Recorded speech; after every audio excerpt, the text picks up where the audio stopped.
ಉಡುಪಿಯ ಶಿರೂರು ಮಠದ ಪೀಠಾಧಿಪತಿ ಸ್ಥಾನಕ್ಕೆ ಅಪ್ರಾಪ್ತರನ್ನ ನೇಮಕ ಮಾಡಿರುವ ಕ್ರಮವನ್ನು ಪ್ರಶ್ನಿಸಿ ಸಲ್ಲಿಸಿರುವಂತಹ ಸಾರ್ವಜನಿಕ ಹಿತಾಸಕ್ತಿ ಅರ್ಜಿ ಕುರಿತ ತೀರ್ಪನ್ನು ಹೈಕೋರ್ಟ್ ಕಾದಿರಿಸಿದೆ.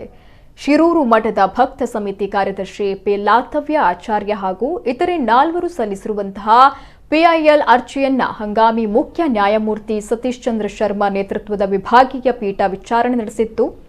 ಈ ವೇಳೆ ಅರ್ಜಿದಾರರ ಪರ ವಕೀಲರು ಪ್ರಕರಣದಲ್ಲಿ ನ್ಯಾಯಾಲಯಕ್ಕೆ ಅಗತ್ಯ ಸಲಹೆ ನೀಡಲು ನೇಮಕವಾಗಿರುವ ಅಮೈಕಸ್ ಕ್ಯೂರಿ, ಪ್ರತಿವಾದಿಗಳಾದ ಸೋದೆ ವಾದಿರಾಜ ಮಠದ ಪರ ವಕೀಲರು ಹಾಗೂ ಸರ್ಕಾರದ ಪರ ವಕೀಲರು ಪ್ರಕರಣದ ಸಂಬಂಧ ವಾದವನ್ನ ಮಂಡಿಸಿದರು.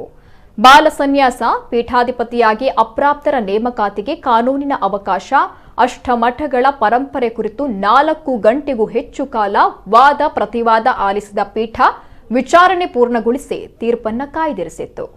ಅರ್ಜಿದಾರರ ಪರ ವಕೀಲ ಡಿಆರ್ ರವಿಶಂಕರ್ ವಾದವನ್ನ ಮಂಡಿಸಿ, ಅಷ್ಟಮಠಗಳಿಗೆ ಪ್ರತ್ಯೇಕ ಭಕ್ತ ಪರಂಪರೆ ಇದೆ. ಹಾಲಿ ಪೀಠಾಧಿಪತಿ ಶಿರೂರು ಮಠಕ್ಕೆ ನಡೆದುಕೊಳ್ಳುವವರಲ್ಲ, ಅವರ ತಂದೆ ಸೋದೆ ವಾದಿರಾಜ ಮಠದ ಅನುಯಾಯಿಯಾಗಿದ್ದಾರೆ.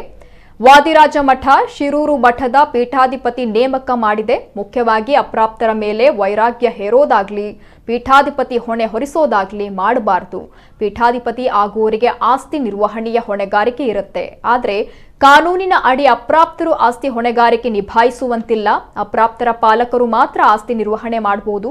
ಆದ್ರಿಂದ ಅಪ್ರಾಪ್ತರನ್ನ ಶಿರೂರು ಮಠದ ಪೀಠಾಧಿಪತಿಯಾಗಿ ನೇಮಕ ಮಾಡಿರೋದು ಕಾನೂನು ಬಾಹಿರ ಕ್ರಮ ಎಂದು ವಿವರಿಸಿದರು. ಇನ್ನು ಸೋದೆ ವಾದಿರಾಜ ಮಠದ ಪರ ವಕೀಲರು ವಾದ ಮಂಡಿಸಿ, ಉಡುಪಿ ಅಷ್ಟಮಠಗಳನ್ನ ದ್ವಂದ್ವ ಮಠಗಳನ್ನಾಗಿ 4 ಜೊತೆ ಮಾಡಲಾಗಿದೆ. ಶಿರೂರು ಹಾಗೂ ಸೋದೆ ಮಠಗಳು ದ್ವಂದ್ವ ಮಠಗಳಾಗಿವೆ. ದ್ವಂದ್ವ ಮಠಗಳಲ್ಲಿ ಯಾವುದೇ ಒಂದು ಮಠದ ಪೀಠಾಧಿಪತಿ ಮೃತಪಟ್ಟಾಗ ಅಥವಾ ಇತರೆ ಕಾರಣಗಳಿಂದ ಅವರು ಪೀಠಾಧಿಪತಿಯಾಗಿ ಮುಂದುವರಿಯಲು ಸಾಧ್ಯವಾಗದೇ ಇದ್ದಾಗ ಅದಕ್ಕೆ ಉತ್ತರಾಧಿಕಾರಿಯನ್ನ ನೇಮಕ ಮಾಡುವ ಎಲ್ಲ ಅಧಿಕಾರ ಮತ್ತೊಂದು ಮಠದ ಪೀಠಾಧಿಪತಿಗೆ ಇರುತ್ತೆ. ಇನ್ನು ಅರ್ಜಿದಾರರಾದ ಲಾತವ್ಯ ಆಚಾರ್ಯ ಹಾಗೂ ಶ್ರೀನಿವಾಸ ಆಚಾರ್ಯ ಶಿರೂರು ಮಠದ ಹಿಂದಿನ ಪೀಠಾಧಿಪತಿಯ ಸಹೋದರರು. 3ನೇ ಅರ್ಜಿದಾರ ಶ್ರೀನಿವಾಸ ಆಚಾರ್ಯರ ಮಗ, 4ನೇ ಅರ್ಜಿದಾರ ಲಾತವ್ಯ ಆಚಾರ್ಯರ ಮಗ. ಮಠದ ಮೇಲೆ ಹಿಡಿತ ಸಾಧಿಸುವ ಉದ್ದೇಶದಿಂದ ಎಲ್ಲರೂ ಸೇರಿ 2020ರ ಡಿಸೆಂಬರ್ನಲ್ಲಿ ಟ್ರಸ್ಟ್ ಅನ್ನ ರಚಿಸಿಕೊಂಡಿದ್ದಾರೆ.